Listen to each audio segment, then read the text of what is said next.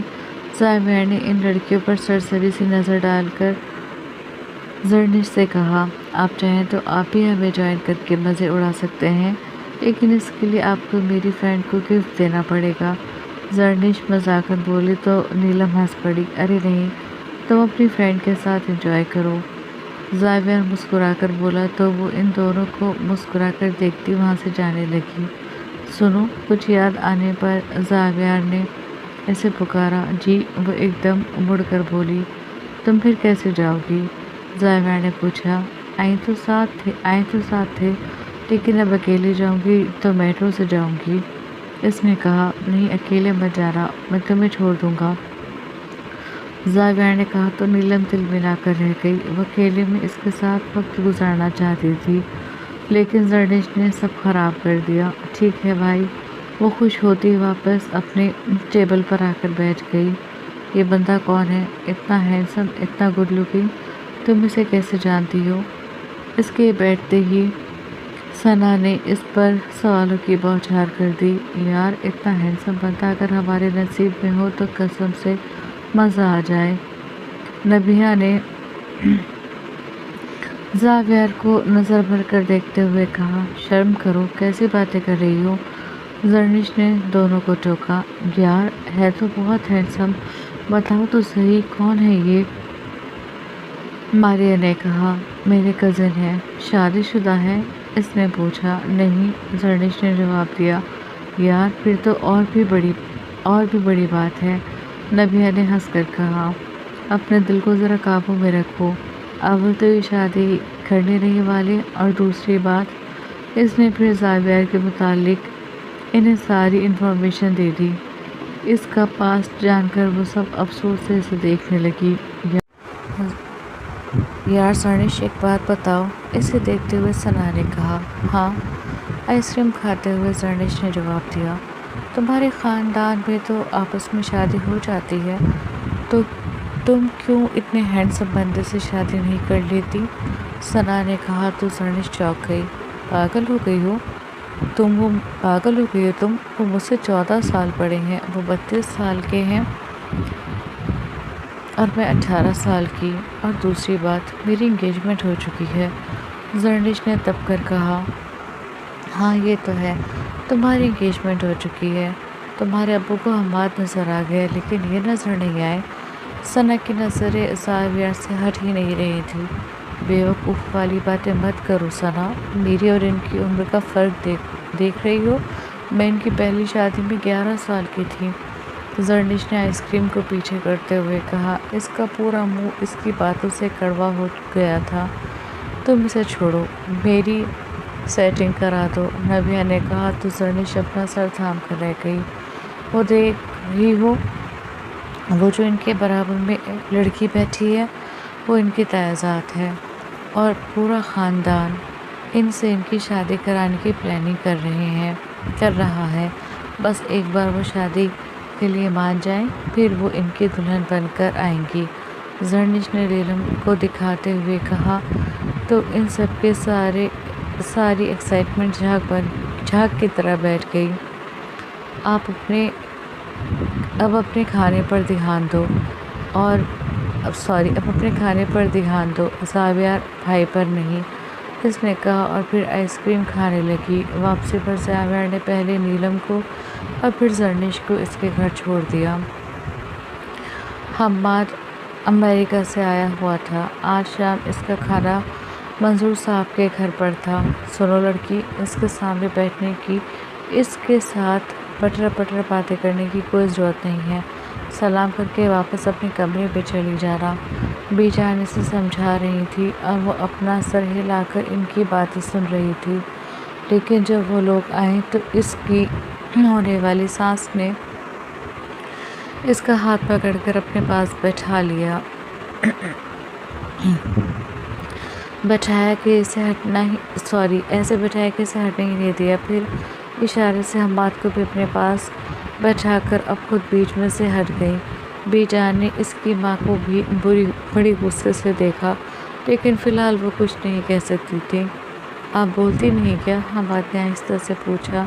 اس نے حماد کے سوال پر آہستہ سے سر اٹھا کر اس کی طرف دیکھا، جو اپنی آنکھوں میں شرارت کے تمام رنگوں کو سمیٹے پیار سے لہجے میں پوچھ رہا تھا۔ وہ اس کو جواب دیتی اس سے پہلے اس کی نظر اپنی بی جان پر پڑی، جو اسے ہی گھور رہی تھی۔ بولتی ہوں، لیکن اتنا نہیں، اس نے آہستہ سے جواب دیا تو حماد اس کی بات پر مسکرا دیا۔ اچھا، میں نے تو سنا ہے کہ آپ بہت بولتی ہیں، حماد نے کہا تو وہ اسے ٹیڑھی نظروں سے دیکھنے لگی۔ ایک اس کی نظر حماد پر تھی اور دوسری اپنی بی جان پر، جو آنکھوں سے اسے اٹھنے کا اشارہ کر رہی تھی۔ وہ اٹھتی تو نہیں، لیکن ان کی آنکھوں میں ایسا غضب تھا کہ وہ اس سے ایکسکیوز کرتی اٹھ کے وہاں سے چلی گئی، جبکہ حماد اس کے اس رویے کو کوئی نام نہ دے سکا۔ مائرہ کے یہاں بیٹے کی پیدائش ہوئی تھی۔ آج اس کے 1.25 مہینے ہونے پر اس کے عقیقے کا پروگرام رکھا گیا تھا۔ عقیقے کا پروگرام اس کے بنگلے کے لان میں ہی کیا گیا تھا۔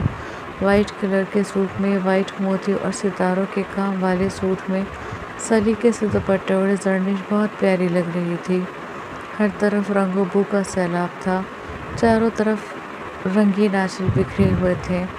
تبھی زرنش زاویار کے پاس چلی آئی۔ زاویار بھائی، دیکھ لیں کوئی پری چہرہ، یہاں تو چاروں طرف حسن ہی حسن بکھرا پڑا ہے۔ زرنش انتہائی شوخی سے بولی۔ تم نہیں سدھرو گی؟ بلیک ڈنر سوٹ میں ریڈ ٹائی لگائے زاویار اپنی جادوئی پرسنالٹی سمیٹے اسے جادوئی نگاہوں سے دیکھتے ہوئے بولا۔ بالکل سدھر جاؤں گی اگر آپ ہاں کر دیں تو۔ وہ مسکرا کر بولی۔ کیا باتیں ہو رہی ہیں؟ بلیک ساڑی میں اپنی حسن کی تمام تر بجلیاں گراتی نیلم آ کر بولی۔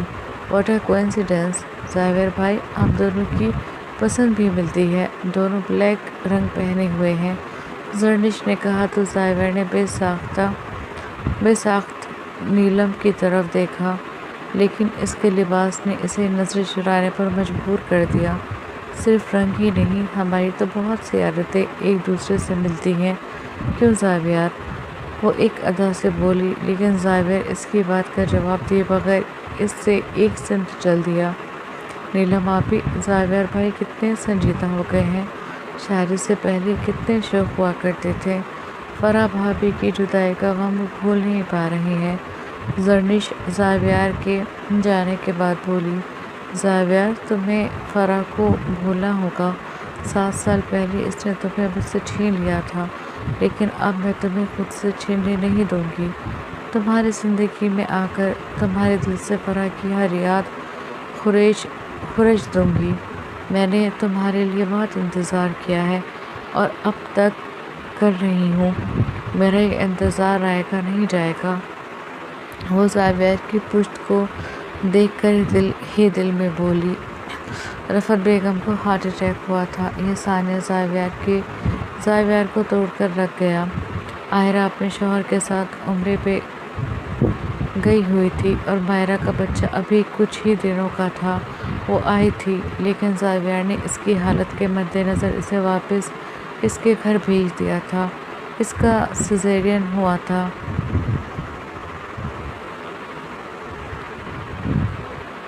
اسے آرام کی ضرورت تھی، تو اپنی بہن کا خیال کرتے کچھ دن سلمیٰ بیگم رفعت بیگم کے پاس رہیں۔ پھر کچھ دن کے لیے انہوں نے زرنش کو ان کے پاس چھوڑ دیا۔ وہ پورا دن رفعت بیگم کے ساتھ ہوتی، ان کا خیال رکھتی۔ اسے صرف کھانا بنانا تھا، باقی سارے کام ملازم ہی کرتے تھے۔ اس وقت بھی وہ انہیں سوپ پلا کر دوائی کھلانے کے لیے ان کے لیے دودھ لینے گئی تھی، لیکن جب واپس آئی تو زاویار کو ان کے کمرے میں بیٹھا پایا۔ وہ ان کے برابر میں ان کا ہاتھ تھامے سر جھکائے بیٹھا تھا۔ ماحول کی خاموشی یہ بتا رہی تھی کہ تھوڑی دیر پہلے دونوں کے درمیان کیا بات ہوئی ہے۔ وہ آہستہ آہستہ چلتی ہوئی رفعت بیگم کے پاس آئی اور دودھ کا گلاس بیڈ سائیڈ پر رکھ کر دوسری طرف آ کر بیٹھ گئی۔ اب دوائی کھا لیں۔ زاویار نے دوائی نکال کر دودھ کا گلاس انہیں تھماتے ہوئے کہا، پہلے تم ہاں کرو۔ انہوں نے کسی ضدی بچے کی طرح کہا، میں سوچ کر جواب دوں گا۔ جی نہیں، مجھے ابھی جواب چاہیے، ورنہ میں نہ دوائی کھاؤں گی نہ کھانا۔ انہوں نے اور ضد کی تو زاویار نے انہیں افسوس سے دیکھا۔ آپ میری بات تم کیوں نہیں مان لیتے؟ میری بات کیوں مجھے پریشان کر رہے ہو؟ کیوں مجھے تڑپا رہے ہو؟ وہ دونوں ماں بیٹے آپس میں باتیں کر رہے تھے اور وہ سر جھکائے ان کی باتیں سن رہی تھی۔ مت کرو اپنی ماں کو اتنا پریشان زاویار کہ قبر میں بھی مجھے سکون نہ ملے، انہوں نے کہا تو ان کی آخری بات پر زاویار تڑپ گیا۔ اللہ نہ کرے امی، اس نے کہا تو انہوں نے سوالیہ نظروں سے اسے دیکھا۔ ٹھیک ہے، جیسا آپ چاہیں گی ویسا ہوگا، مگر پلیز آپ اپنا خیال رکھیں۔ کہتے ہوئے اس کے دل میں دھواں سا اٹھا تھا۔ اپنا فیصلہ سنا کر وہ کمرے سے چلا گیا اور اس کے جاتے ان دونوں پر خوشی کا دورہ پڑ گیا۔ زرنش نے پہلی فرصت میں اس کی دونوں بہنوں کو فون کر کے یہ خوشخبری سنائی تھی۔ ان کا تو بس نہیں چل رہا تھا کہ کیا کر دیں۔ وہ مان گیا تھا، یہ بہت تھا۔ گھر والوں نے اس کے سامنے نیلم کا نام رکھا تو اس نے کوئی چوں چاں نہیں کی۔ نیلم ہوں یا کوئی اور، کیا فرق پڑتا ہے؟ اس کے دل میں دھوئیں سے اٹھ رہے تھے۔ اس کی ذات، اس کی زندگی جو صرف فرحہ کی تھی، جہاں پر صرف اس کی یادیں تھیں، اب کوئی اور لڑکی اس کی ذات میں شرکت دار بن کر آ رہی ہے۔ وہ اپنے غم میں چور تھا اور نیلم اپنی خوشی کے نشے میں چور تھی۔ لو زاویار، آخر میں نے تمہیں حاصل کر ہی لیا۔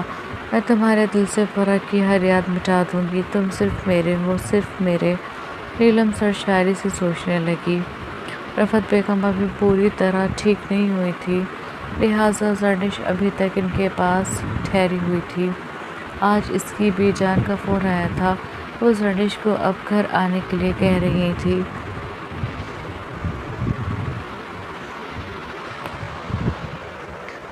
خود زرنش بھی گھر جانا چاہتی تھی۔ اسے یہاں رہتے ہوئے کافی وقت ہو گیا تھا۔ اس سے پہلے وہ کبھی بھی کسی کے گھر اس طرح نہیں رکی تھی۔ پھر اس کے ایگزام کا ٹائم بھی آ گیا تھا۔ وہ یہاں پر اپنی بکس لے کر آئی تھی اور فری ٹائم میں اپنے ایگزام کی پریپریشن کرتی تھی اور روز رات کو ڈنر کے بعد زاویار سے میتھ پڑھتی تھی۔ کل جانے کا خیال کر کے اس نے اپنا سارا سامان پیک کیا اور میتھ لے کر بیٹھ گئی۔ آج بھی اسے ایک سوال سمجھ میں نہیں آ رہا تھا تو زاویار سے سالو کرانے کی غرض سے وہ اس کے کمرے میں چلی گئی۔ اسے نہیں پتا تھا کہ زاویار ابھی تک گھر نہیں آیا۔ وہ ڈنر رفعت بیگم کے ساتھ ان کے کمرے میں کرتی تھی۔ زاویار کو آتے دیر سویر ہو جاتی تھی، اسی لیے وہ اس کا انتظار نہیں کرتے تھے۔ وہ خود آتا اور ملازمہ اسے کھانا دے دیتی۔ وہ اس کے کمرے میں آ کر اسے آواز دے کر صوفے پر بیٹھ گئی۔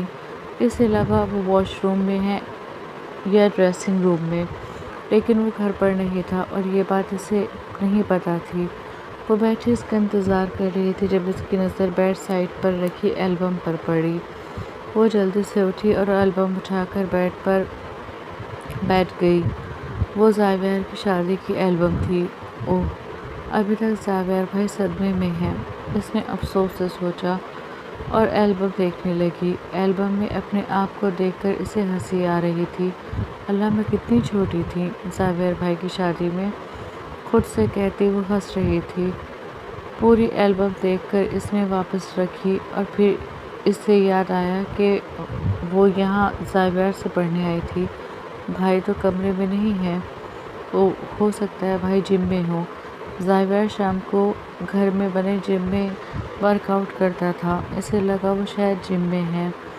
تھوڑی دیر میں آ جائیں گے، اس نے خود سے کہا اور اپنا فون اٹھا کر اسکرولنگ کرنے لگی۔ فون دیکھتے دیکھتے اس کی آنکھ لگ گئی اور وہ وہیں بیڈ پر سو گئی۔ تم کیوں چلی گئی فرح، مجھے اکیلا چھوڑ کر؟ جانا ہی تھا تو اتنا بتا کر جاتی کہ میں تمہاری یادوں سے کیسے پیچھا چھڑاؤں جو آج تک میرا پیچھا کر رہی ہیں۔ تم جانتی ہو میری ذات، میری زندگی جو صرف تمہاری تھی، اب اس پر حق جمانے کوئی اور آ رہی ہے۔ آج پہلی بار اس نے فرح کی یادوں سے پیچھا چھڑانے کے لیے حرام مشروب کو ہونٹوں سے لگایا تھا، جو انسان کو پل بھر میں ہوش سے بیگانہ کر دیتی ہے۔ وہ مشکل سے گھر پہنچا اور لڑکھڑاتے قدموں سے سیڑھیاں چڑھنے لگا۔ سر بری طرح چکرا رہا تھا، آنکھوں کے سامنے عجیب قسم کی پرچھائیاں ناچتی دکھائی دے رہی تھی، ہر چیز دو دو نظر آ رہی تھی۔ وہ جھومتے لڑکھڑاتے قدموں کے ساتھ اپنے کمرے میں آیا۔ دروازہ بند کر کے وہ جیسے ہی پلٹا تو سامنے زرنش کو اپنے بیڈ پر پا کر اس کے جسم کو ہلکا سا جھٹکا لگا۔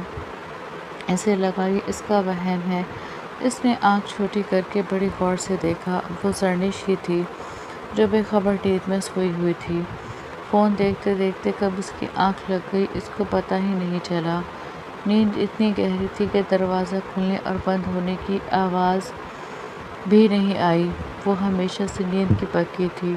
زاویار اس کے قریب آیا اور اپنی تمام تر طاقتیں جمع کر کے اسے آواز دی، لیکن وہ بہت گہری نیند میں تھی، خود اس کی آواز بھی لڑکھڑا رہی تھی۔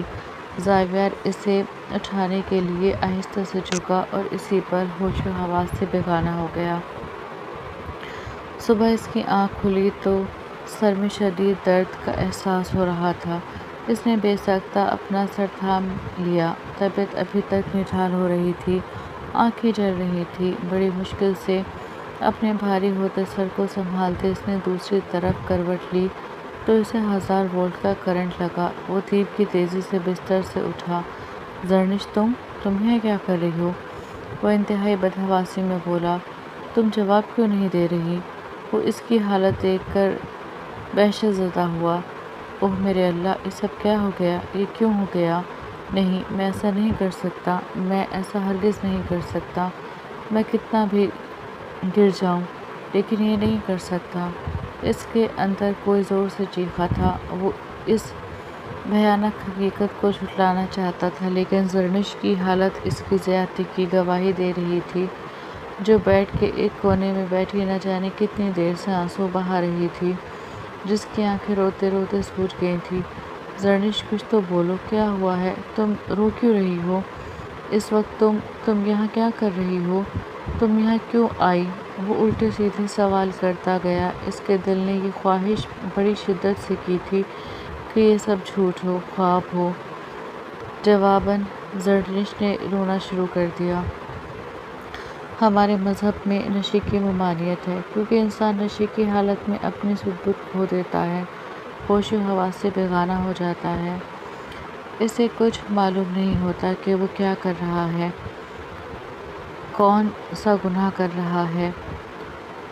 وہ تو یہ بھی بھول جاتا ہے کہ کون کے سامنے کون سی ہستی ہے جو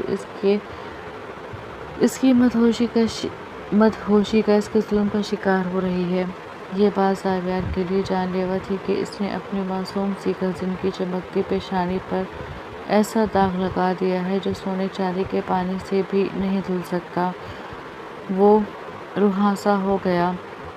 زرنش، تم ہاتھ مت لگانا مجھے۔ زاویار کے ہاتھوں کو اپنے پیروں کی طرف بڑھتے دیکھ کر وہ دکھ اور صدمے سے انتہائی بکھری آواز میں بول کر پیچھے ہٹی۔ اس کی حالت پاگلوں جیسی ہو رہی تھی۔ میرا کیا قصور تھا؟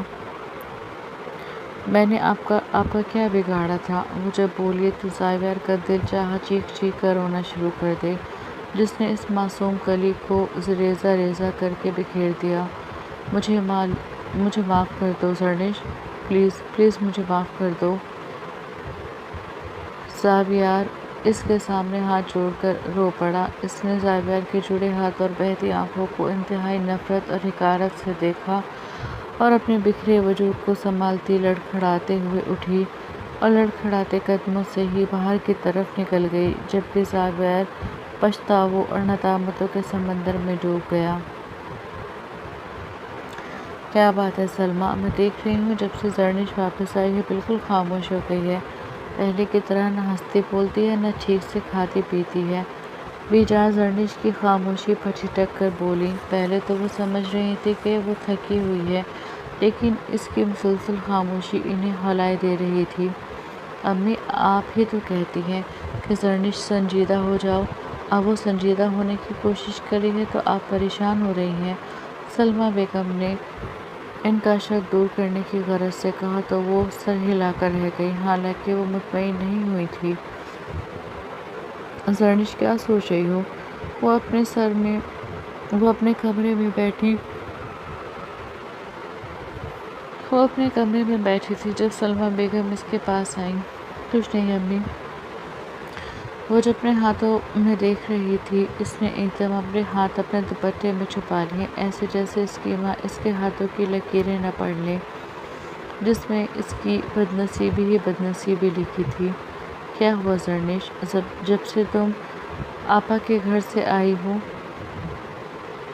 اتنی چپ سی کیوں ہو؟ بتاؤ مجھے، کیا بات ہے؟ کوئی پریشانی ہے تو مجھ سے کہو۔ وہ اس کے سر پر ہاتھ رکھ کر پیار سے بولی۔ ان کی محبت پر زرنش کا دل کیا کہ ان کی گود میں سر رکھ کر پھوٹ پھوٹ کر رو دے اور انہیں سب کچھ بتا دے۔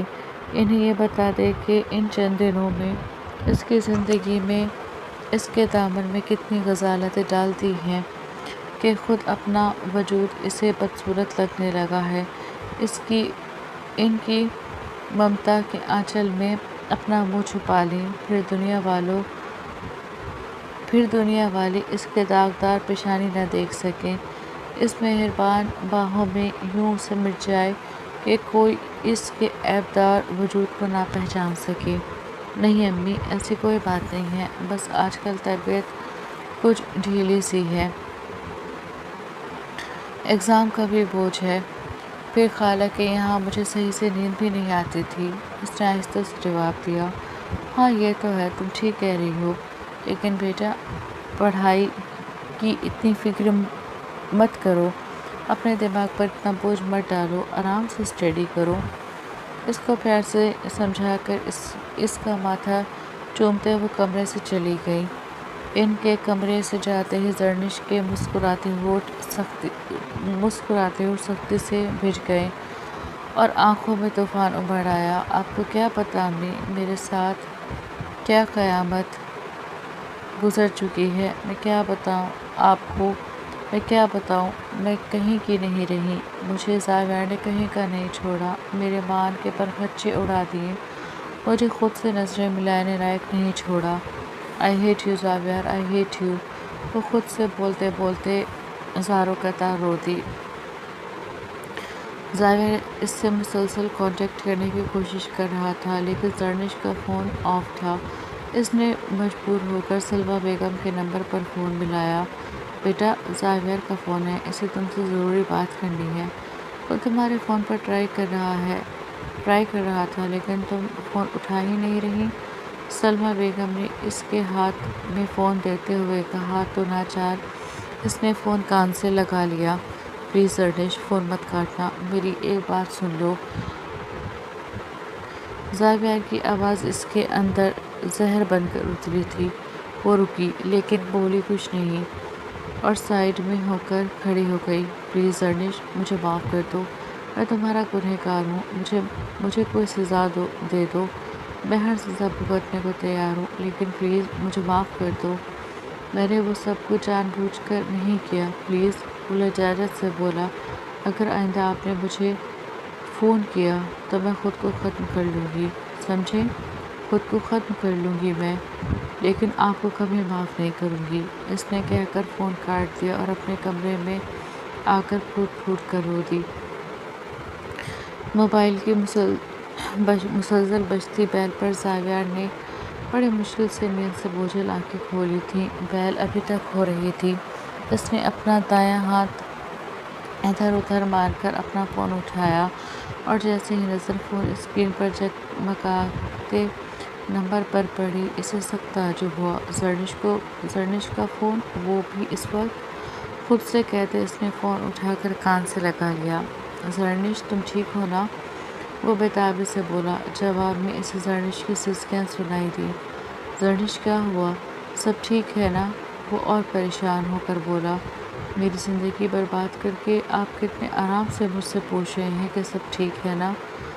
وہ بھررائی ہوئی آواز میں بولی تو زاویار خاموش ہو گیا۔ ایک بات بتائیں مجھے، میرا قصور کیا تھا؟ میں نے آپ کا کیا بگاڑا تھا جو آپ نے اتنا بڑا ظلم کا پہاڑ مجھ پر توڑ دیا، بنا کسی خطا کے مجھے سزا دی، مجھے خاک سے زیادہ حقیر کر کے ایک نئی زندگی کو زبردستی میرے وجود کا حصہ بنا دیا؟ بتائیں میرا قصور کیا تھا اور اب میں اس کا کیا کروں؟ ہزاروں قطار روتے ہوئے بولی تو زاویار نے بے اختیار بیک گراؤنڈ کا سہارا لے کر خود کو سنبھالا تھا۔ اس کا وجود لمحے بھر میں زلزلے کی زد میں آیا تھا۔ پورا وجود ایک لمحے میں پسینہ پسینہ ہوا تھا۔ اتنی بڑی خبر اس کے پیروں تلے زمین کھسکا گئی۔ اسے سمجھ میں نہیں آیا وہ کیا کرے۔ کان سے لگے فون سے مسلسل زرنش کے رونے کی آواز آ رہی تھی۔ وہ لمحے بھر میں ایک فیصلے پر پہنچ گیا۔ امی، میں زرنش سے شادی کرنا چاہتا ہوں۔ بات تھی اب بم کے گولے جو رفعت بیگم کی سماعتوں پر گرے تھے۔ وہ حیران سی زاویار کو دیکھنے لگیں۔ یہ تم کیا کہہ رہے ہو؟ زاویار، تمہارا دماغ تو ٹھیک ہے؟ اپنے حواسوں میں ہو تم؟ اگلے مہینے تمہاری شادی ہے، خیال ہے تمہیں کچھ کہ تم کیا کہہ رہے ہو؟ بہت دیر بعد رفعت بیگم کچھ بولنے قابل ہوئیں تو غصے سے پھٹ پڑیں۔ جی امی، مجھے پتہ ہے میں کیا کہہ رہا ہوں۔ میں نیلم سے نہیں، زرنش سے شادی کرنا چاہتا ہوں۔ آپ آج ہی خالہ کے گھر میرا پرپوزل لے کر جائیں۔ اسے آپ میری ضد سمجھ لیں کہ میں شادی کروں گا تو صرف زرنش سے، ورنہ میں کسی سے شادی نہیں کروں گا۔ وہ دو ٹوک لہجے میں کہہ کر رفعت بیگم کو زلزلوں کی زد میں چھوڑ گیا۔ آج پہلی بار انہوں نے اپنے نرم مزاج بیٹے کا اتنا ضدی روپ دیکھا تھا۔ وہ سر تھام کر رہ گئی۔ جب دونوں بہنوں کو پتہ چلا تو ان کی زبانیں بند ہو گئیں۔ یہ بھیا کو کیا ہو گیا اچانک؟ عائرہ سوچ کے سمندر سے نکل کر مشکل سے بولی، پتہ نہیں کہاں سے اس کے دماغ میں شیطان سوار ہو گیا۔ ارے اپنی اور اس کی عمر کا ہی لحاظ کر لیتا، وہ بچی 18 سال کی ہے۔ پتہ نہیں کہاں سے اس کے دماغ میں یہ خناس بھر گیا ہے، اور میں کس منہ سے جاؤں بے سلمیٰ کے یہاں اس کا رشتہ لینے؟ اور نیلم، اس بچی کا کیا ہوگا جس کی شادی میں صرف 1 مہینہ بچا ہے؟ اس لڑکے نے عین موقع پر یہ کیسا انوکھا فیصلہ کر لیا؟ وہ پریشانی سے سر تھام کر بیٹھی تھی۔ امی، ہو سکتا ہے جب وہ یہاں رہ رہی تھی تو بھیا کو اس سے محبت ہو گئی ہو۔ مائرہ اپنے چھوٹے سے بیٹے کو تھپتھپاتے ہوئے بولی۔ پہلے تو ایسی کوئی بات ظاہر نہیں ہوئی، اب شادی سر پر کھڑی ہے تو یہ بکیڑا کرنے کی کیا ضرورت ہے؟ اگر محبت ہوئی تھی تو جب میں اس سے پوچھ رہی تھی تب نیلم کی جگہ زرنش کا نام لے لیتا۔ مجھے تو لگتا ہے یہ سب اس کی ہی خواہش ہے، وہ پورے کی لہجے میں بولی۔ امی، کچھ بھی کہنا بیکار ہے۔ اگر بھائی کی یہ خواہش ہے تو ہمیں بھائی کی خواہش کا احترام کرنا ہوگا۔ وہ اتنے سال بعد شادی کے لیے مانے ہیں، اگر ہم ان کی شادی زبردستی نیلم سے کرا بھی دیں تو کیا حاصل ہوگا؟ ان کا دل تو ویران کا ویران رہے گا۔ وہ تو پھر بھی خوش نہیں ہوں گے۔ پلیز آپ خالہ سے بات کریں، ہمارے لیے ہمارے بھائی کی خوشی زیادہ اہم ہے۔ مائرہ ان کی بات ہاتھ تھام کر بولی، یہ تم کیسی باتیں کر رہی ہو مائرہ؟ تم اس کی عمر تو دیکھو، اور زاویار کی عمر کتنی چھوٹی ہے وہ اس سے۔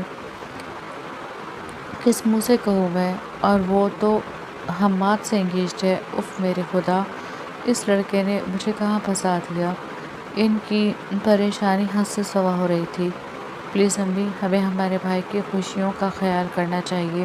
پلیز آپ خالہ سے بات کریں، اور اگر آپ نہیں کر سکتی تو پھر میں بات کروں گی، عائرہ نے دو ٹوک لہجے میں کہا تو خاموش ہو گئیں۔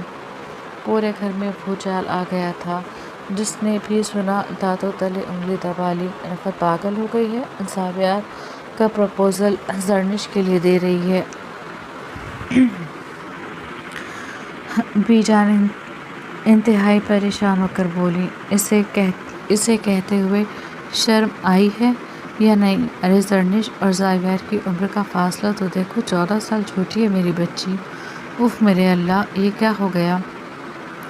وہ بین کرنے والے انداز میں کہہ رہی تھی، لیکن سلمیٰ بیگم ساکت سی بیٹھی تھی۔ کچھ یہی حال منصور صاحب کا بھی تھا۔ رفعت بیگم کی گھر آنے کی ہمت نہیں ہوئی تھی، اس لیے انہوں نے فون پر ہی بات رکھی، کہتے ہوئے انہیں شرمندگی نے آ گھیرا تھا۔ لیکن زاویار کی ضد کے آگے وہ ہار گئی تھی۔ ان کے فون آنے کے بعد نہ جانے کتنی دیر وہ پتھر سی بنی رہیں۔ انہیں رہ رہ کر زرنش کا سوتا ہوا چہرہ یاد آ رہا تھا، جو آج کل ہلکی سی آہٹ سے بھی خوفزدہ ہو جاتی تھی۔ سلمیٰ بیگم کے سخت انداز پر بری طرح سہم گئی۔ تم جانتی ہو آپا نے زاویار کا پرپوزل تمہارے لیے بھیجا ہے؟ وہ انتہائی سخت لہجے میں بولی تو ڈری سہمی زرنش نے روتے ہوئے ان کے سامنے ہاتھ جوڑ دیے۔ امی پلیز مجھے معاف کر دیں۔ اس وقت وہ انہیں نارمل نہیں لگ رہی تھی۔ سلمیٰ اس کی حالت دیکھ کر گھبرا گئی۔ زرنش کیا ہوا تمہیں؟ امی پلیز میری شادی زاویار سے کر دیجیے پلیز۔ وہ ان کے سامنے ہاتھ جوڑ کر تڑپ اٹھی۔ زرنش میری جان، جیسا تم چاہو گی ویسا ہوگا، بس اب رونا نہیں۔ انہوں نے بھلا کب اپنی لاڈلی بیٹی کی آنکھوں میں آنسو دیکھے تھے؟ ان کی بیٹی کی یہ حالت انہیں دکھ کی گہرائیوں میں دھکیل گئی۔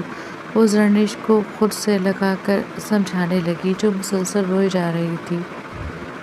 تم نے میرے ساتھ یہ کیوں کیا؟ آخر میرا قصور کیا تھا جو تم نے شادی سے انکار کر دیا؟ میرے خوابوں کو چکنا چور کر دیا۔ بولو، میرے ارمانوں کو، میری آرزو کو جلدی جتا کے حوالے کر دیا۔ جواب دو، بتاؤ مجھے میرا قصور کیا ہے؟ بکھری سی نیلم اس کے سامنے سراپائے سوال بنی کھڑی تھی، جس کا جواب زاویار کے پاس نہیں تھا۔ قصور تمہارا نہیں، قسمت کا ہے نیلم، وہ آہستہ سے بولا۔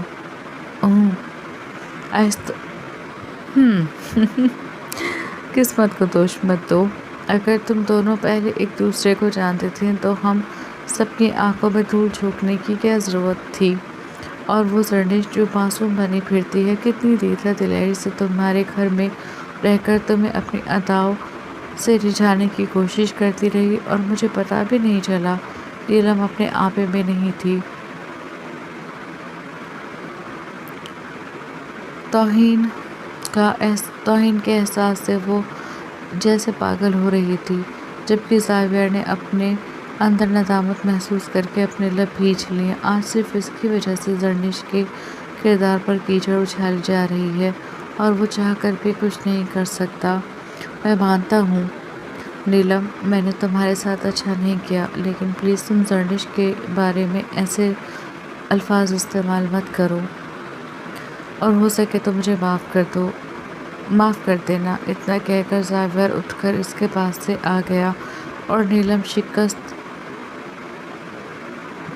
کے احساس سے روتی چلی گئی۔ پھر وہی ہوا جو تقدیر نے چاہا۔ بی جان اور سلمیٰ بیگم نے حماد کے گھر والوں سے انتہائی شرمندگی سے معافی مانگ لی، جس پر انہوں نے اسے بہت برا بھلا کہا اور زرنش کے کریکٹر پر بھی بری طرح انگلی اٹھائی۔ زرنش بالکل خاموشی سے یہ سب تماشا دیکھتی رہی۔ منظور صاحب اس سے سخت ناراض تھے۔ وہ چاہ کر بھی اپنے بابا کی ناراضگی دور نہیں کر پا رہی تھی۔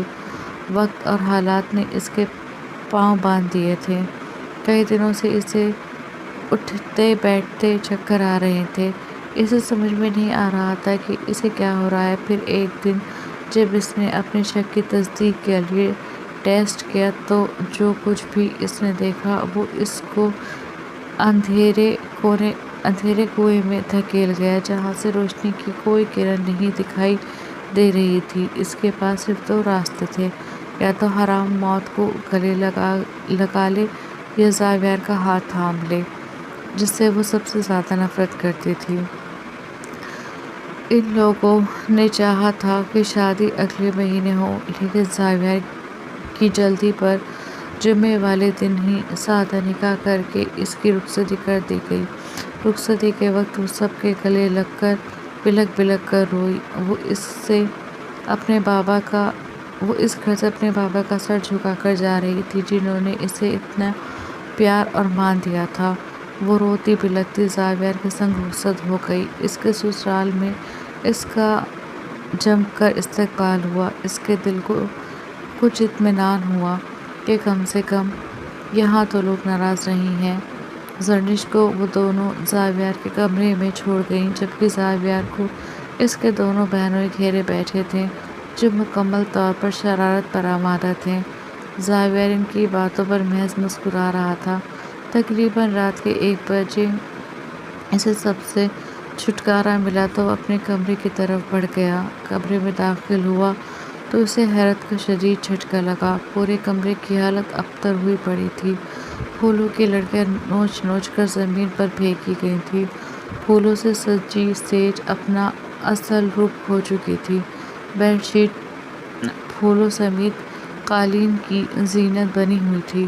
چھوٹے چھوٹے شو پیس ٹوٹ کر کانچ کی صورت میں ادھر ادھر بکھرے ہوئے تھے، اور وہ خود لٹی پٹی سی ایک کونے میں بیٹھی تھی۔ اس کی حالت دیکھ کر لگ رہا تھا اس نے اپنے بدن سے زیور نوچ نوچ کر اتارے ہیں۔ دونوں ہاتھ گھٹنوں کے گرد بندھے ہوئے تھے۔ چوڑیاں اتارنے سے اس کی کلائیاں زخمی ہو گئی تھیں۔ مہندی براہ نام لگی تھی، جس کی وجہ سے اس کی کلائی اور ہاتھ کی پشت پر خون کے دھبے صاف نظر آ رہے تھے۔ اس کی ابتر حالت دیکھ کر زاویار ایک دم آگے بڑھا اور اس کے پاس بیٹھ گیا۔ زرنش، وہ جو روتے روتے غیر مرئی نکتے کو دیکھ رہی تھی، اس کی آواز پر ایک دم اس کی جانب دیکھا اور ایسے اس سے پیچھے ہوئی جیسے وہ زاویار نہیں کوئی درندہ ہو۔ زرنش، یہ کیا کیا تم نے؟ کیوں خود کو تکلیف دی؟ وہ ہاتھ بڑھا کر اس کے ہاتھ کو چھونا چاہتا تھا، لیکن اس نے اپنے دونوں ہاتھ ہذیانی کیفیت میں پیچھے کر لیے۔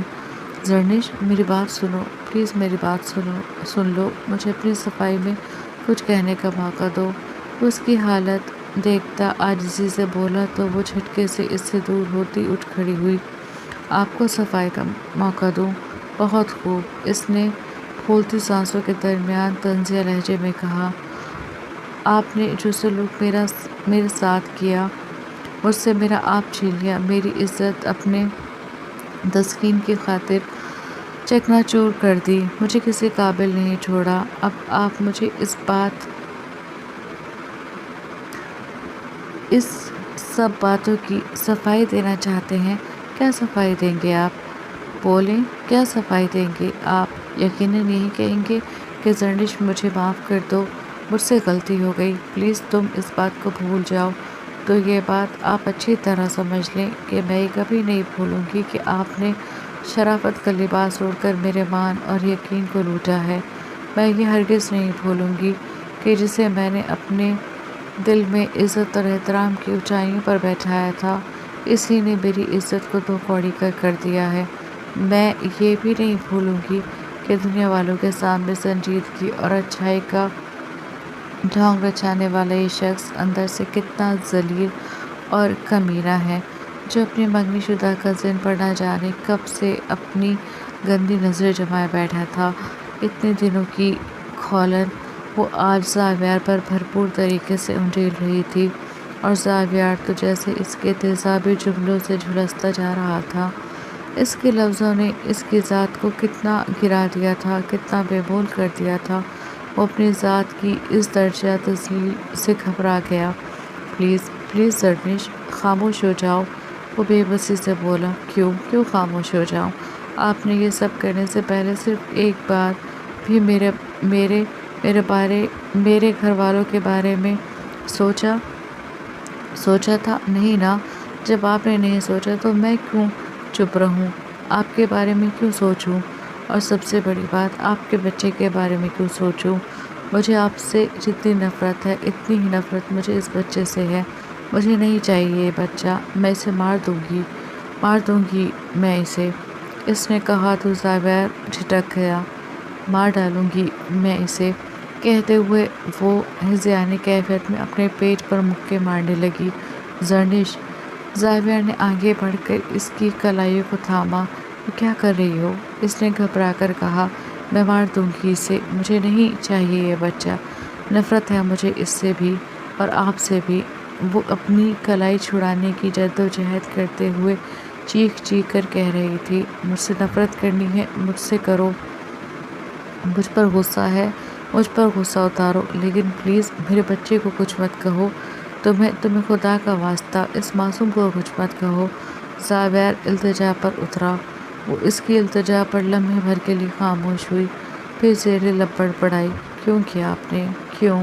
بولتے بولتے اس کی سانسیں تھمنے لگی،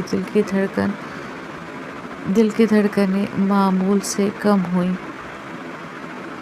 سانسیں اٹک اٹک کر چلنے لگی۔ سامنے کا منظر دھندلا گیا، وجود نے پل بھر میں ساتھ چھوڑ دیا۔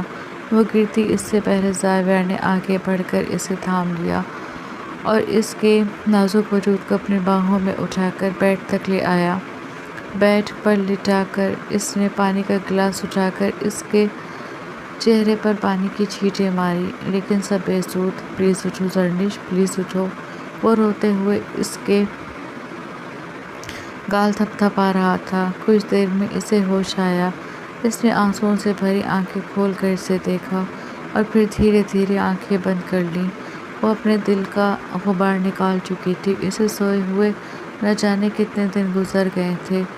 دل کا غبار نکل گیا تھا تو نیند کی دیوی اس پر مہربان ہو گئی تھی۔ زاویار اٹھا اور اپنے دونوں ہاتھ اس کے ارد گرد رکھ کر اس کے چہرے کو دیکھنے لگا، معصوم چہرہ جس پر اذیت رقم تھی۔ زاویار کا دل کٹ گیا۔ میں نے کچھ بھی جان بوجھ کر نہیں کیا، میرا خدا گواہ ہے۔ تم مجھ سے نفرت کرو، تمہارا حق بنتا ہے، لیکن تمہیں خدا کا واسطہ میرے بچے کو کچھ مت کہنا، اس سے نفرت مت کرنا، اس میں اس کا کوئی قصور نہیں۔ وہ روتے ہوئے کہہ رہا تھا، اس کے آنسو زرنش کے چہرے کو بھگو رہے تھے۔ وہ اٹھا، پورے کمرے کی حالت درست کی، پھر اسے صحیح سے لٹا کر پوری رات اس کا ہاتھ تھام کر بیٹھا رہا۔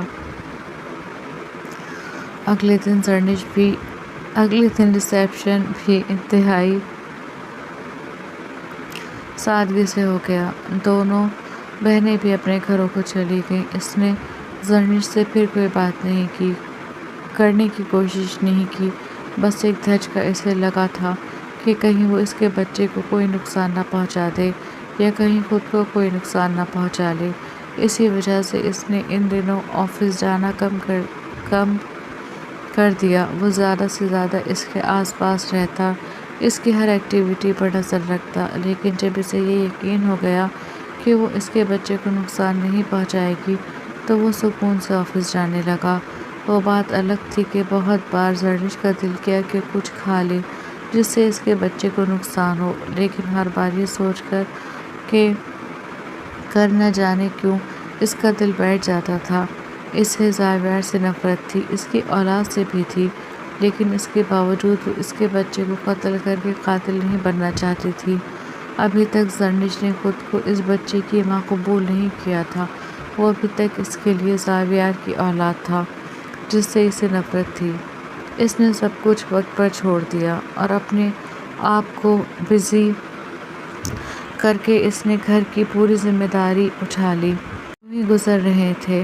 زاویہ اس کا بہت خیال رکھتا، دنیا جہان کی چیزیں خاموشی سے لا کر کمرے میں بیٹھ پر اس کی جگہ رکھ دیتا۔ اگر وہ پوری رات بیٹھ کر گزار دیتی تو زاویہ پوری رات اس کے ساتھ بیٹھ کر گزار دیتا تھا۔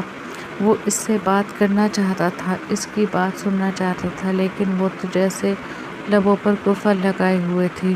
وہ جتنا بھی بولتی بس رفعت بیگم سے بولتی۔ زاویہ کو دیکھ کر تو وہ نفرت سے اپنی آنکھیں پھیر لیتی تھی۔ اس کی نفرت زاویہ کو تکلیف دے رہی تھی۔ دن بے قید گزر رہے تھے کہ ایک دن نیلم چلی آئی۔ ارے نیلم باجی، آپ کیسی ہیں آپ؟ زاویہ نے گھر میں خانسامہ بھی رکھوا دیا تھا۔ زرنش اسے کھانے کا بتا کر کچن سے نکل رہی تھی جب نیلم کو دیکھ کر خوش دلی سے بولی۔ نیلم کا دل کیا کہ اس دوگلی لڑکی کا منہ نوچ لے۔ میرے دل پر ڈاکہ ڈال کر پوچھ رہی ہو میں کیسی ہوں؟ نیلم زہریلے انداز میں بولی تو وہ خاموش ہو گئی۔ میرے سامنے تو تم بڑی معصوم، بڑی بھولی بنی پھرتی تھی اور اندر ہی اندر میری جڑیں کاٹ رہی تھی۔ تمہیں ذرا شرم نہیں آئی منگنی شدہ ہونے کے باوجود اپنی عمر سے اتنے بڑے آدمی پر ڈورے ڈالتے ہوئے؟ تمہیں پتہ ہے نا تمہاری اور اس کی عمر میں 14 سال کا فرق ہے۔ تمہاری نظر میں 14 سال کی کوئی معنی نہیں رکھتے۔ اچھا ہاں، سمجھ میں آیا وہ تمہارے منگیتر حماد سے کہیں زیادہ ہینڈسم اور کہیں زیادہ امیر ہے تو تمہاری لاٹ ٹپک گئی ہوگی۔ تمہیں یہ بھی شرم نہیں آئی کہ وہ پہلے سے شادی شدہ تھا؟ نیلم جواب میں انگارے اگل رہی تھی اور وہ خاموشی سے ان انگاروں کی تپش کو اپنی روح پر برداشت کر رہی تھی۔ نیلم باجی، آپ مجھے غلط سمجھ رہی ہیں، وہ مشکل سے اتنا ہی کہہ سکی۔ آنسوؤں کا گولا گلے میں اٹک گیا تھا۔ غلط تو میں تمہیں پہلے سمجھتی تھی، لیکن اب اچھی طرح سمجھ گئی ہوں کہ تم چیز کیا ہو، مگر تم شاید نیلم کو نہیں جانتی۔ میں تم سے زاویہ کو چھین کر رہوں گی، وہ غرا کر کہتی غصے سے بل کھا کر وہاں سے چلی گئی، جبکہ زرنش مفلوج ذہن کے ساتھ وہیں کھڑی رہ گئی۔ آج رفعت بیگم بہت خوش تھیں۔ آج ہی زاویہ نے انہیں خوشخبری سنائی تھی کہ وہ دادی بننے والی ہیں۔ یہ سن کر ان کی دونوں بہنیں اور زرنش کے سارے گھر والے آئے تھے۔ امی بابا نہیں آئے؟ اس نے منصور صاحب کا پوچھا۔ وہ کسی کام سے کہیں گئے ہوئے ہیں بیٹا، انہوں نے آہستہ سے کہا تو وہ خاموش ہو گئی۔ تم اپنا بہت خیال رکھنا، کوئی کام مت کرنا، میں تو کہتی ہوں نیچے ہی شفٹ ہو جاؤ، ابھی چھوٹی سی تو ہو، تمہیں کسی چیز کا کوئی علم نہیں۔ عائرہ زرنش کو سمجھا رہی تھی اور وہ معصومیت سے اسے دیکھ رہی تھی۔ زاویہ کی نظریں زرنش پر اٹکی ہوئی تھی۔ وہ 18 سال کی تھی، لیکن چہرے پر معصومیت کسی 12-13 سال کے بچے کی طرح تھی۔ میں ٹھیک ہوں، میں اپنا خیال بھی رکھ لوں گی، اس نے آہستہ سے کہا۔ صرف اپنا نہیں، اپنے بچے کا بھی رکھنا ہے، اس نے پیار سے اس کے گال تھپتھپا کر کہا تو اس نے بمشکل اس بات میں سر ہلایا۔ زاویہ کو پوری طرح سکون ہو گیا تھا کہ اب اس کا بچہ سیکیور ہے، وہ نہ اس کے بچے کو کوئی نقصان پہنچائے گی نہ خود کو۔ وہ دونوں اس کی زندگی کا اہم حصہ بن چکے تھے۔ رات کے کھانے کے بعد جب وہ کمرے میں آئے تو زاویہ نے بیڈ کے پاس جاتی زرنش کا ہاتھ تھام کر اسے روک لیا۔ وہ رکی اور پلٹ کر اسے دیکھا۔ زرنش، مجھے اپنی ہر زیادتی، ہر غلطی کا احساس ہے، اس کے لیے تم جو بھی سزا دینا چاہو دے ڈالو، کیونکہ میں تمہارا گنہگار ہوں۔ وہ منت آمیز لہجے میں بولا، لیکن وہ خاموش رہی۔ زرنش، کیا ایسا نہیں ہو سکتا کہ ہم پچھلی باتیں بھول کر اپنی نئی زندگی شروع کریں؟ وہ کچھ ہچکچا کر بولا، نہیں، میں آپ کے ساتھ کوئی نئی زندگی شروع نہیں کر سکتی۔ آپ کو کیا لگتا ہے میں بھول جاؤں گی؟ وہ سب کچھ بھول جاؤں گی جو آپ نے میرے ساتھ کیا؟ تو سن لیں مسٹر زاویہ، میں چاہوں بھی تو نہیں بھول سکتی۔ یہ جو میرے پیٹ میں گناہ ہے نا، یہ مجھے بھولنے نہیں دے گا، یہ پل پل مجھے یاد کرائے گا کہ یہ میرے ساتھ ہوئی زیادتی کی نشانی ہے۔ آپ کو کیا لگتا ہے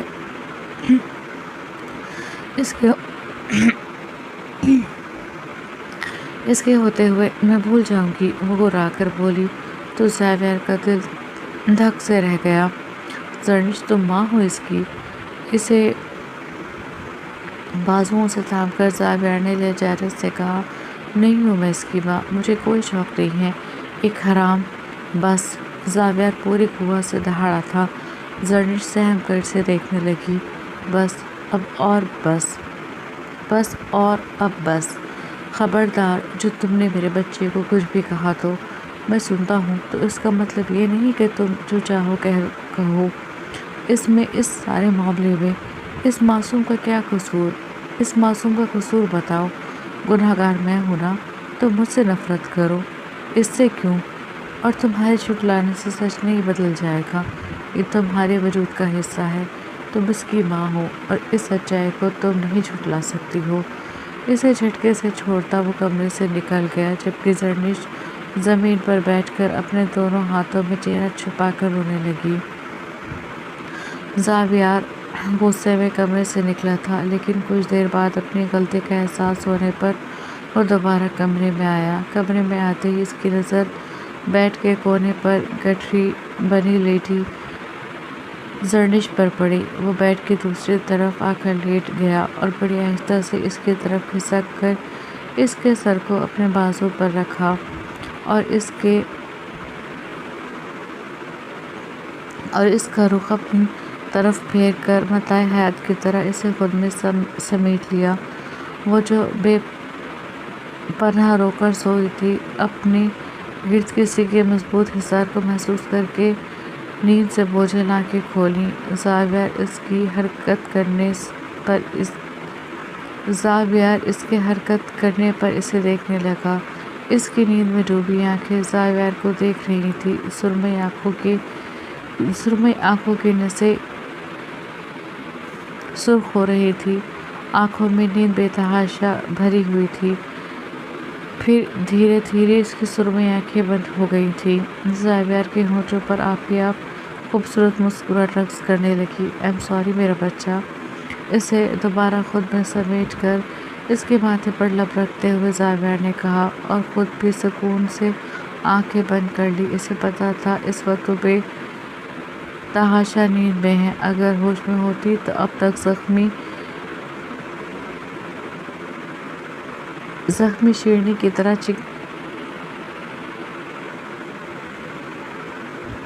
زخمی شیرنی کی طرح اس پر چنگھاڑ رہی ہوتی، اور چاہیے چھیڑنے لکھا گیا جو کہ زخمی شیرنی۔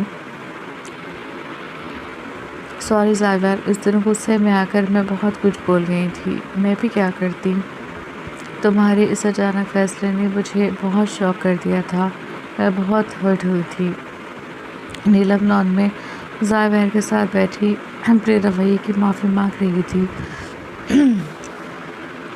کوئی بات نہیں نیلم، معافی تو مجھے تم سے مانگنی چاہیے، زاویہ نے کہا۔ ارے اس بات کو چھوڑو اور تم یہ بتاؤ، ہم پہلے کی طرح اچھے دوست بن سکتے ہیں؟ وہ ایک دم خوشگواری سے بولی۔ کیوں نہیں؟ ہم پہلے بھی اچھے دوست تھے اور ہمیشہ رہیں گے، زاویہ نے کہا تو نیلم خوش ہو گئی۔ اس کے بعد نیلم کا ان کے گھر آنا جانا اور بڑھ گیا۔ وہ ہمیشہ زاویہ کی موجودگی میں ہی آتی۔ زرنش کو وہ نہ تو منہ لگاتی نہ اس کی طرف دیکھتی، البتہ جب بھی موقع ملتا اس پر طنز کا تیر ضرور پھینکتی، جسے وہ خاموشی سے جھیل جاتی۔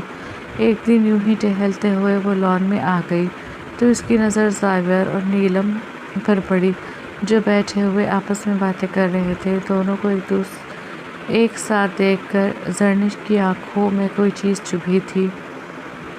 سرمئی آنکھیں ایک دم پانیوں سے لبالب بھری، وہ ان دونوں پر نظر ڈالتی پلٹ کر جانے لگی کہ تبھی اس کی سماعتوں سے نیلم کی آواز ٹکرائی۔ ارے زرنش، یہاں آؤ، تم بھی ہمارے ساتھ بیٹھ جاؤ، کیا ہر وقت اندر رہتی ہو؟ زاویہ کی موجودگی میں وہ اسی طرح خوش اخلاقیاں بھنگاڑتی تھی۔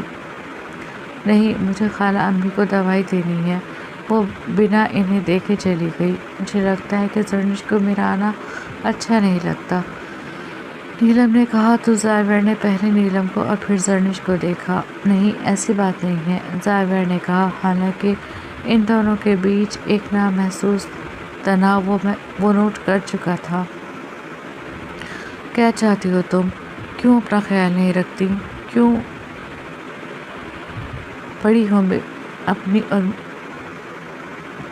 ہو اپنی اور ہمارے بچے کی جان کے پیچھے؟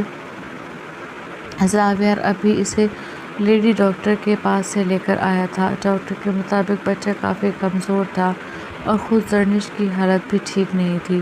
ڈاکٹر کے مطابق اگر یہی رہا تو آخر میں پریشانی ہو جائے گی۔ وہ تو بے حس بنی ادھر ادھر دیکھتی رہی، جبکہ زاویہ کا دل کسی انہونی کا سوچ کر کانپ اٹھا۔ میں جو چاہتی ہوں آپ کو پتہ ہے، اس نے ڈھیٹ پن کا مظاہرہ کرتے ہوئے کہا۔ تم ہماری اولاد کو مارنا چاہتی ہو؟ زاویہ نے اس کو بازو سے پکڑ کر اس کی آنکھوں میں آنکھیں گاڑ کر پوچھا، تو وہ اپنے بازو پر زاویہ کی سخت گرفت کو برداشت کرتی اسے دیکھنے لگی۔ بازو میں درد کی لہر اٹھی تھی، جس کی وجہ سے اس کی آنکھیں نم ہوئی تھیں۔ دیکھو زرنش، پلیز مت کرو یہ سب۔ میں ہاتھ جوڑتا ہوں تمہارے آگے، اگر کہو تو پیر بھی پکڑ لوں گا، لیکن تمہیں خدا کا واسطہ مت کرو اپنے اور میرے بچے کے ساتھ یہ ظلم۔ تمہیں خوف نہیں آتا اپنی اولاد کو نقصان پہنچاتے ہوئے؟ وہ تکلیف کی انتہا پر تھا۔ وہ ایک بار اس درد سے گزر چکا تھا، دوبارہ اس درد کی سوچ بھی اسے ہلائے دے رہی تھی، لیکن یہ بات زرنش نہیں جانتی تھی، یا شاید جاننے کے باوجود بھی وہ انجان بن رہی تھی۔ اسے تو بس زاویہ کو تکلیف دینی تھی اور وہ دے رہی تھی۔ اسے پتہ تھا یہ اولاد اس کے لیے معنی رکھتی ہے، اسی لیے یہ اولاد اس کے لیے کوئی معنی نہیں رکھتی۔ اب اگر تم نے اپنا خیال نہ رکھا نا، تو میں تمہاری شکایت امی اور خالہ امی سے کر دوں گا۔ اس نے جیسے زرنش کو دھمکایا، وہ اس کی دھمکی پر سچ میں ڈر گئی، لیکن اس کے سامنے ظاہر نہیں کیا۔ اب تمہارا خیال میں خود رکھوں گا، تمہیں تمہارے حال پر نہیں چھوڑوں گا۔ سب کچھ کرتا ہوں، لیکن اس کے باوجود یہ حال ہے۔ وہ اپنی ٹائی کو غصے سے اتار کر بیڈ پر پھینکتے ہوئے بولا۔ وہ خاموش رہی اور پھر جو زاویہ نے کہا وہ کر دکھانے لگا۔ وہ اپنے سامنے سے فروٹ کھلاتا، دودھ پلاتا، اپنے سامنے سے دوائی کھلاتا، آفس سے فون کر کے رفعت بیگم کو تائید کرتا کہ وہ اپنے سامنے اسے سب کچھ کھلائیں۔ پھر آفس سے آ کر وہ پھر اپنے کام میں لگ جاتا۔ وہ اس کی اتنی کیئر اور اتنی اٹینشن سے گھبرا رہی تھی۔ جب تک وہ کھانا کھاتی تب تک وہ اسے بیٹھا تکتا رہتا۔ اسے زاویہ کی نظریں اب کچھ عجیب لگنے لگی تھی۔ وہ اس کو دیکھتا رہتا اور جب وہ اس کو دیکھتی تو وہ مسکرا دیتا۔ اگلی بار جب وہ ڈاکٹر کے گئے تو رپورٹ پازیٹیو تھی۔ بچے کی گروتھ بھی اچھے سے ہو رہی تھی اور اس کی خود کی بھی طبیعت پہلے سے بہت بہتر تھی۔ موسم بدل رہا تھا، جس کی لپیٹ میں زاویہ بھی آ گیا۔ وہ نڈھال سے آفس سے آیا تھا اور رات تک اسے اچھا خاصا بخار ہو گیا تھا۔ رفعت بیگم کے تو ہاتھ پاؤں ہی پھول گئے تھے۔ زرنش نے جلدی سے فیملی ڈاکٹر کو فون کر کے بلایا، خود زاویہ کو چیک کر کے اسے دوائیاں دے کر چلا گیا۔ ڈاکٹر کی ہدایت کے مطابق زرنش زاویہ کے ماتھے پر ٹھنڈے پانی کی پٹیاں رکھ رہی تھی، جبکہ وہ گہری نیند میں تھا۔ حالانکہ خالہ پلیز آپ آرام کر لیں، میں ان کی دیکھ بھال کر رہی ہوں، آپ پریشان نہ ہوں۔ زرنش مسلسل انہیں پریشان دیکھ کر بولی، نہیں میری جان، میں بالکل ٹھیک ہوں، تم آرام کر لو، تمہاری طبیعت ٹھیک نہیں ہے۔ انہوں نے اس کے سر پر ہاتھ پھیرتے ہوئے کہا، میں بالکل ٹھیک ہوں، پلیز آپ جائیں، آپ آرام کر لیں، اگر مجھے آپ کی ضرورت ہوئی تو میں آپ کو بلا لوں گی۔ اس نے کہہ کر انہیں ان کے کمرے میں بھیج دیا اور خود زاویہ کے پاس چلی آئی جو اس وقت گہری نیند میں تھا۔ اس کے پاس بیٹھ کر زرنش بے ارادہ اسے دیکھے گئی۔ کشادہ پیشانی پر بکھرے بال، جادو کرنے والی نشیلی آنکھیں جو اس وقت گہرائی سے بند تھیں، کھڑی ستوا ناخن نابی لب، وہ زاویہ پر نگاہیں جمائے جانے کب نیند کی مہربان آغوش میں چلی گئی۔ زاویہ کی آنکھ کھلی تو پہلی نظر اپنے پہلو میں لیٹی زرنش پر پڑی۔ وہ اس کے بے حد قریب تھی، اس کا بایاں ہاتھ زاویہ کے سینے پر رکھا ہوا تھا۔ اس کی گرم سانسیں زاویہ کو اپنی گردن پر محسوس ہو رہی تھیں۔ وہ اس کی قربت پر مسکرایا اور بڑی آہستہ سے اپنا دایاں بازو اس کے گرد حمائل کر کے اسے اپنی پناہوں میں سمیٹ لیا۔ میں نے کبھی نہیں سوچا تھا کہ تم کبھی میری بیوی کی حیثیت سے میرے قریب ہوگی، اور اب جب ہو تو خدا کی قسم ایک لمحے کے لیے بھی تم سے دور ہونے کا دل نہیں کرتا۔ میں ہر وقت تمہیں اپنے پاس دیکھنا چاہتا ہوں، اپنے قریب، بہت قریب۔ تم میری طرف سے اپنا دل صاف کر لو، میں خوش رہنا چاہتا ہوں تمہارے ساتھ، اپنے بچے کے ساتھ۔ وہ اس کے بالوں میں آہستہ آہستہ اپنی مضبوط انگلیاں چلاتا کہہ رہا تھا، اور وہ جو نیند سے جاگ چکی تھی اس کی باتیں دم سادے سن رہی تھی۔ کچھ دیر اور ایسے ہی رہی، پھر ہلکی سی کسمس آئی تو زاویہ نے اپنا بازو آہستہ سے ہٹا لیا اور ایسا ہو گیا جیسے وہ ابھی تک سو رہا ہو۔ وہ بھی انجان بنی اس کے پہلو سے اٹھی اور اسے دیکھتی رہی۔ کچھ دیر بعد زاویہ نے آہستہ سے اپنی آنکھیں کھولیں۔ اب کیسی ہے آپ کی طبیعت؟ اس نے زاویہ کے ماتھے پر ہاتھ رکھ کر پوچھا۔ اب بہتر محسوس کر رہا ہوں۔ اس کا تشویش بھرا انداز دیکھ کر وہ خوش ہو گیا۔ میں دودھ لے کر آتی ہوں، آپ دوائی لے لیجیے گا، وہ کہہ کر اٹھی اور باہر چلی گئی۔ اسے دوا کھلا کر وہ جیسے ہی پلٹی تو زاویہ نے اس کی کلائی اپنے ہاتھوں میں تھام لی۔ میرے پاس بیٹھ جاؤ۔ اس کے لہجے میں کچھ ایسا تھا کہ زرنش منع نہیں کر پائی اور اس کے پاس بیٹھ گئی۔ زاویہ اس کا ہاتھ تھامے ایک ٹک سے دیکھتا رہا۔ وہ اس کی نظروں کی تپش اپنے اوپر محسوس کرتے عجیب سے احساسات کا شکار ہو رہی تھی۔ گھنی پلکیں جھکی جا رہی تھیں، چہرہ اس کی نظروں کی تپش سے جھلستا جا رہا تھا۔ بہت دیر وہ دونوں خاموش بیٹھے رہے، پھر اسی پل زاویہ کی آواز اس خاموشی میں گونجی، زرنش، میں خدا کی قسم کھا کر کہتا ہوں، جو میں نے تمہارے ساتھ کیا وہ ہوش و حواس میں یا ارادی طور پر نہیں کیا۔ دراصل اس رات اپنے غم کو بھلانے کے لیے زاویہ اسے سب بتاتا چلا گیا، جبکہ زرنش سن بیٹھی، اس کی باتیں سنے گئی۔ صرف فرح کی یادوں سے پیچھا چھڑانے کے لیے میں نے وہ زہر اپنے حلق میں اتارا تھا جس نے میرے سوچنے سمجھنے کی ساری صلاحیتیں ختم کر دیں۔ میں ہر چیز سے بیگانہ ہو گیا۔ میرا یقین کرو زرنش، میں نے کچھ بھی جان بوجھ کر نہیں کیا۔ مجھے کچھ یاد نہیں کہ میں نے تمہارے ساتھ۔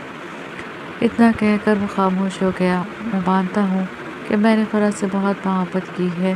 اس کی جدائی کا غم میں برداشت نہیں کر پا رہا تھا، اور نہ ہی میں اس کی جگہ کسی اور لڑکی کو دینا چاہتا تھا۔ جب قسمت نے تمہیں میری زندگی کا شریک سفر بنا دیا تو آہستہ آہستہ تم میرے دل میں اترتی چلی گئیں۔ میں خود حیران تھا، ایک چھوٹی سی لڑکی میری زندگی کا سب سے اہم حصہ، فیصلہ پتہ نہیں کیسے یار یہ آٹو کریکٹ پڑا، اہم حصہ بن گئی۔ زاویہ کے آخری جملے پر زرنش نے چونک کر اسے دیکھا۔ میں نے اعتراف کر لیا کہ میرے ہاتھوں کی لکیروں میں صرف تمہارا نام اور تمہارا ساتھ ہے۔ مجھے تم سے محبت ہو گئی ہے، سچ میں۔ میں جانتا ہوں ہماری عمر میں بہت فرق ہے، تم بہت چھوٹی ہو، معصوم ہو۔ میں تمہیں بتائے حیات کی طرح سنبھال کر رکھوں گا، پلیز میری بات کا یقین کر لو۔ میں نے کچھ بھی جان بوجھ کر نہیں کیا۔ وہ اب اس کی کمر میں ہاتھ ڈال کر آہستہ سے اسے اپنے قریب کر رہا تھا۔ اسے یہ نازک سی لڑکی اپنا دیوانہ بنا چکی تھی۔ اس کی سرمئی آنکھیں، اس کا معصوم